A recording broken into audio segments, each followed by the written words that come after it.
Hey,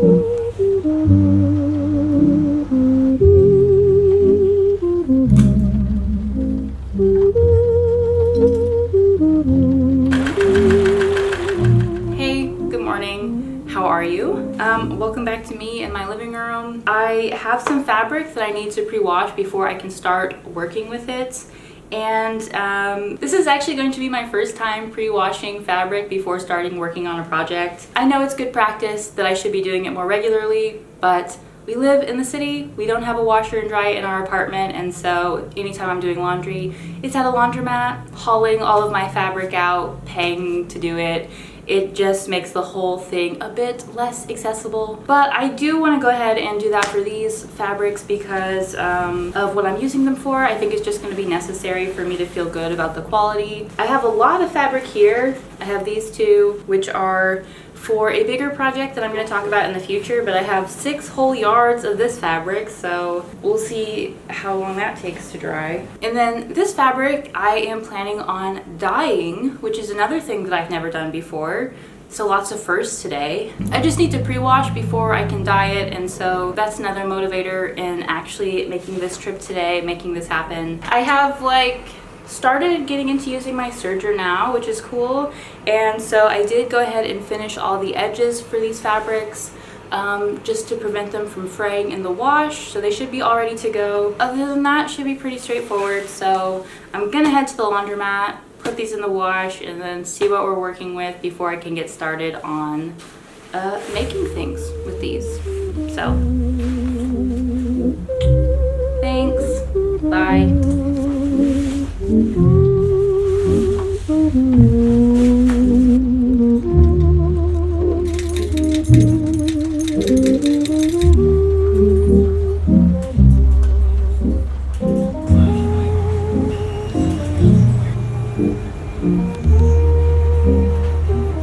All right, we are back from the fabric store. It is so hot outside. I've got my bag. We did it.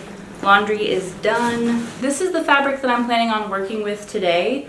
There's something like a little bit off to this one. It feels like this would maybe be like water resistant. Like that's like kind of the texture I'm getting, like kind of like some of my like outdoorsy stuff. So it's just like a little bit of a weird feeling. I really want to make a summery shirt with this, but I'm kind of unsure of how breathable it's going to be. I was hoping that the washing would soften it more than it did, but it has some nice flow to it, so at least it's not too stiff. I'm going to get into trying to dye this fabric, which I have also never done before. This should be interesting. I got some RIT dye for this, and I've heard mixed things about RIT dye. A lot of cosplayers that I follow use it and seem to have good results, but I was reading online of just some different advice for dyeing fabrics, and some people were saying don't use RIT dye, use this other brand, but other brand is more expensive, and I'm learning, so I'm gonna stick with this for now. But let's set it up. I'll figure it out as we go. I'm gonna change to something I don't mind staining.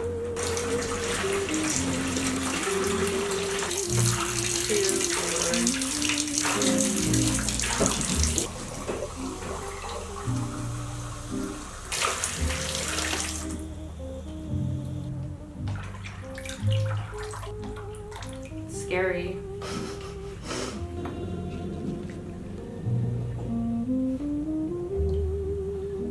Literally, as I'm looking at this, it just looks like, I don't know, something from the Land Before Time, the gunk that they all get stuck in.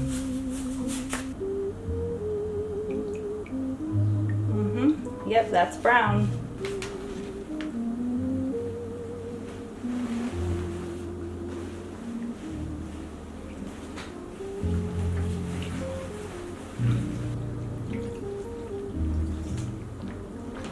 Also making note that it is 104 right now, so I'm probably going to want to take it out at it's at 10 to 30 minutes depending on the water temperature and the darkness desired.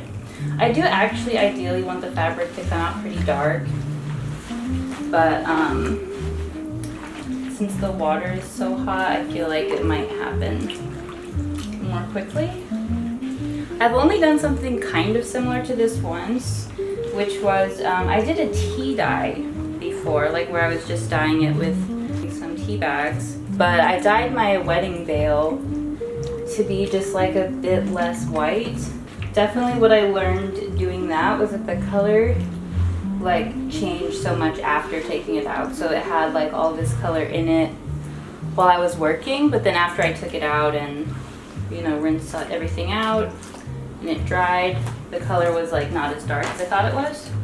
So I'm probably gonna let this get darker than I think I want it to be, just to be safe.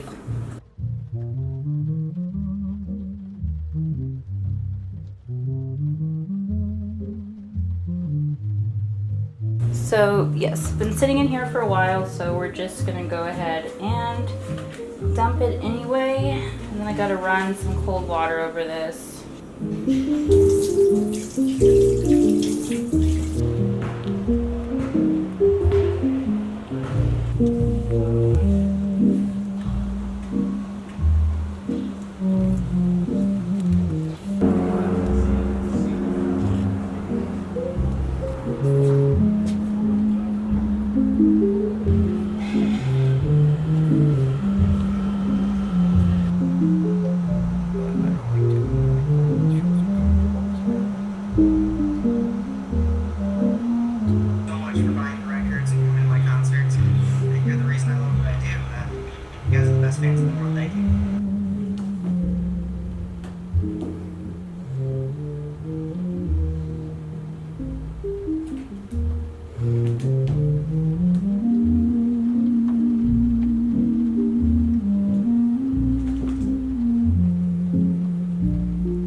Good morning. Yeah, I took a bit of a break from working on this over the weekend. Yeah, it's been super hot here. I'm not a summer weather person. I just get so gloomy and groggy, and like, it also doesn't help that my air conditioning is very loud, so I have to turn it off whenever I'm filming.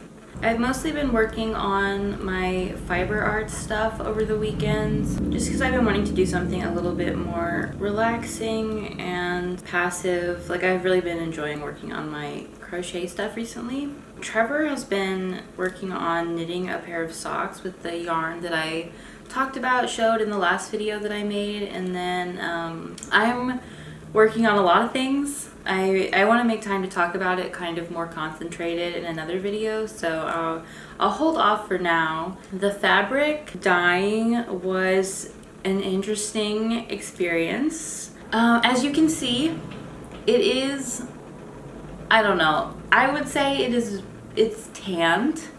It's darkened a bit. I don't even know, that feels like a little bit generous. Before I started this, the fabric was black and white gingham, and I just thought that it was like too harsh of a contrast. It looked kind of like a tablecloth to me. The dye that I got was meant to be like a cocoa brown, a chocolate brown. And I think like following the lightest instructions, this would be like a good color for it to be. I did everything to make it as dark as possible, like, because I did do the timer at first for the full half hour that it suggested. But then like after looking at it after that amount of time, I was like, it still doesn't look very dark, so I'm gonna leave it. And I ended up leaving it in there for like a little over an hour. And this is what I got, so I'm just super bummed. This is a cotton, but like I said, it does almost feel like it feels kind of similar to some of my hiking pants. So maybe it's the fabric that I use, maybe it's just the dye itself, maybe it's something that I did. But all this to say, pretty much, I don't feel like I want to use this for what I was originally planning to use it for. So I was spending a lot of time over the weekend kind of trying to decide what I want to do with this now. I think because the gingham of it all is so cutesy, I would like to be able to wear it with things that are like a little bit more cool and alternative. So my thought for this right now is being able to turn it into a shorter dress that I can wear over t-shirts. That's kind of what I'm thinking. I have this dress that I've had saved on my Pinterest board for a little while, which is the Matilda dress by Cool Stitches. And that's what I'm going to be making today. I think with the amount of fabric that I have, I'm probably going to have to make the dress a little bit shorter than it's recommended, but I think that that should be totally fine and not a problem. So I'm gonna keep working on this for just a minute and then finish my coffee and then get started on fabric cutting. Okay, thanks. Bye.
So, I got confused for a minute, but I think I'm back on track. I have all my pattern pieces cut out for this, and I'm excited to start sewing this together. This is my gathered strip, and I'm going to start with that step first. Because of the amount of fabric that I have, I'm not sure if I'm going to be able to do the skirt true to pattern. So my plan for now is just to go ahead and sew the top part of the dress and then see what I have left. To try to make like the little gathered bit for the bottom. I have a decent amount. I think that the skirt that I make is probably going to end up being a little bit shorter than the one that's recommended, but I think that that's good. I feel like I want it to be a little bit shorter. Usually for me in the summer, I wear bike shorts all summer long, so my plan is kind of like just long enough to be longer than those, but other than that, have it kind of be a little bit of a shorter dress feel. I sewed the straps together first, and the pattern recommends that you do an adjustable strap with like the way that this one is pretty much. I don't have the pieces needed to do that, but I think I probably don't need them for what I have in mind. I kind of want to be able to wear this dress over the top of some t-shirts, so I'm probably going to leave it like a little bit on the longer end, hanging down a little lower. And so I think I don't really need to make the straps adjustable for what I'm picturing, but that's kind of my plan right now. So I'm just gonna go ahead and start sewing. So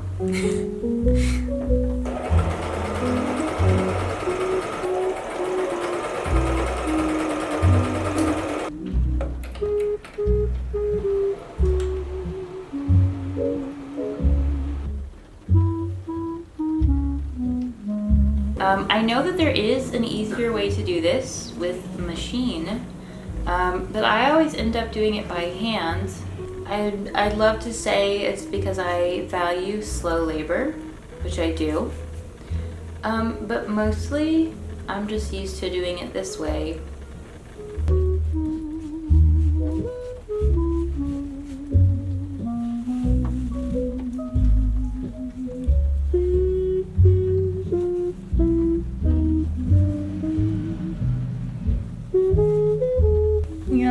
sometimes it is really just nice to follow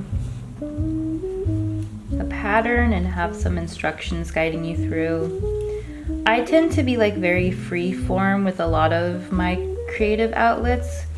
I feel like I do a lot of making things myself, and like there is like a lot of enjoyment to that, but I feel like sometimes it can be very fulfilling to just kind of like be in the work of something, be in the process of something and being guided through it. But this has felt really nice today, like just getting to follow something through and make something with my hands, but not really have to think about it as much, you know?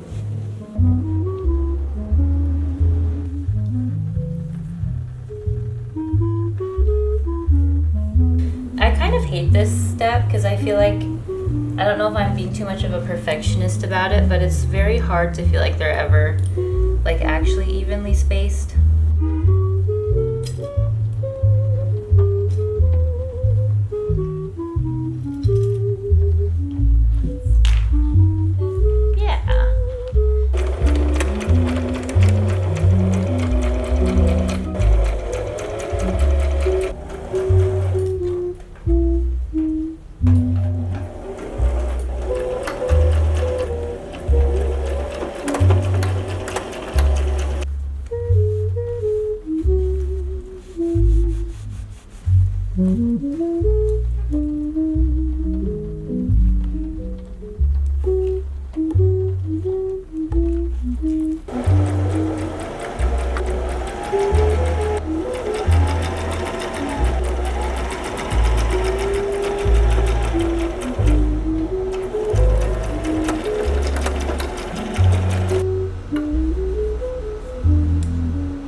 Yeah, so for the skirt part of this, I am mostly just like winging it with the fabric that I have.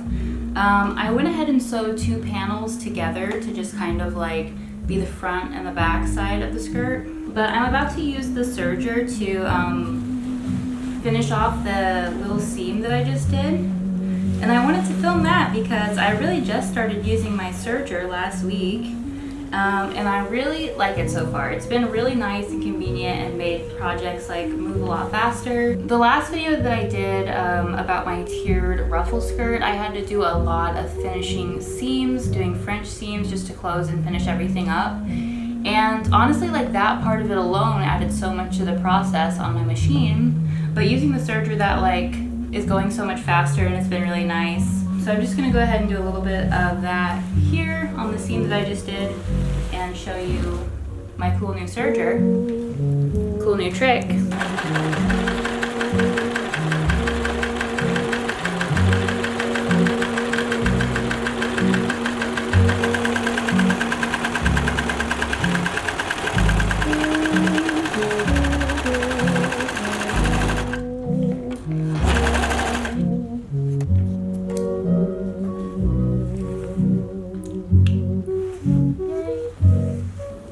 I was just doing a quick check for the fit of this, and it is looking really nice and really cute. I still have the back open, like raw seams, and it needs finish, the zipper added, but I think Trevor's gonna help me with that when he gets home. And I'm probably gonna finish it up tonight after the sun goes down, but I'll be back tomorrow to check in with you, show you the finished thing, give my thoughts. So I'll see you then. Bye.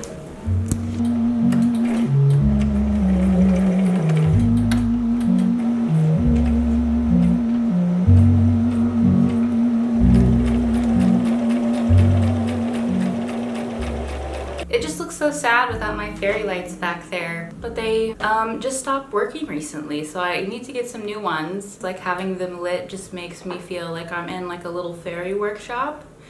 And I didn't realize how much I was depending on that until they went out.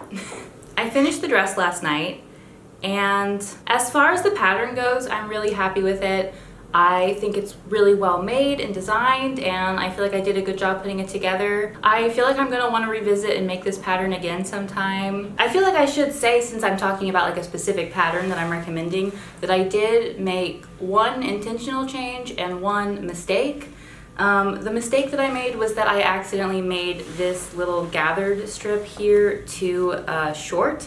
So it's meant to be a bit longer, which means that the finished effect would be more gathered than mine is. There was like a dotted line saying to like, this is where you should pin the spaghetti strap to.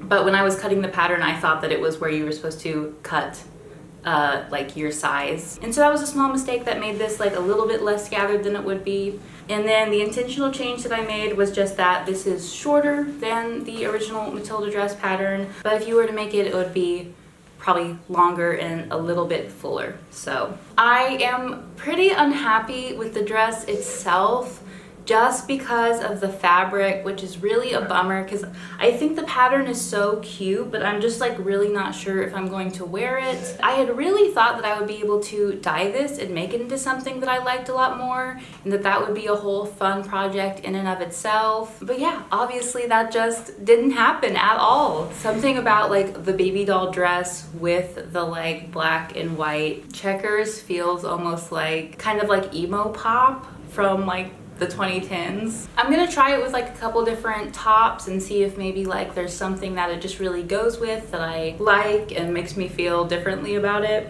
I might try to dye it again. I feel like sometimes it's a bad idea to dye a project after you've actually finished it, because then you might end up ruining something you put a lot of time into. But it might be worth it for me just to like try to make it something that I like more. But the pattern is lovely. It was super easy to follow, and I think I'm definitely gonna make another one at some point. I kind of just keep all of my patterns in one little folder on my shelf so that I can come back to the ones that I like. And this is definitely one I'll return to when I have some fabric that works well with it. But yeah, those are my thoughts on the dress. And I really enjoyed following a pattern, and I feel like I'm gonna end up doing more of that. I love checking out stuff that other sewists are making and designing. Cool Stitches is also a creator here on YouTube. You can watch them and their sewing content if you're interested, or check out their patterns on their website. But that's everything that I was sewing this week. I've also been doing a lot of crochet recently, and I really, I keep telling myself I want to do a video focusing more on fiber arts, also just on my other hobbies in general, but genuinely like sewing has been like kind of my main fixation lately, so I keep coming back to it. But in the last video that I shared, I showed that Madeline Tosh Pashmina yarn that I had gotten that was really beautiful, and I finished the thing that I was making with that, so I just wanted to show you another one of my cute little crochet scrunchies. And I got some more yarn this week that I just thought was really cool. I did my first time working with a wool and mohair combination, so working with these on the same needle, and that was really fun. That was what I was working on over the weekend when Trevor and I were both kind of having like our indoor crafting, staying out of the heat weekend. And this is my other yarn that I picked out that I'm like super hyped about. As you can see, like I literally bought all of these like 5 days ago, and I've already mostly gone through all of them, but it's been really nice to work with. I'm super excited that I picked it up. This has just been like my boost of dopamine shopping that's gonna get me through the summer. So, but anyway, that's what I've been working on this week. If you want to keep up with me on any of my other creative social stuff, I do Tumblr, Pinterest. I'll link those down below. Please do leave a like, leave a comment, let me know you're here. It means the world to me. But thank you so much as always for caring about the things that I'm making, and I will see you soon. Bye.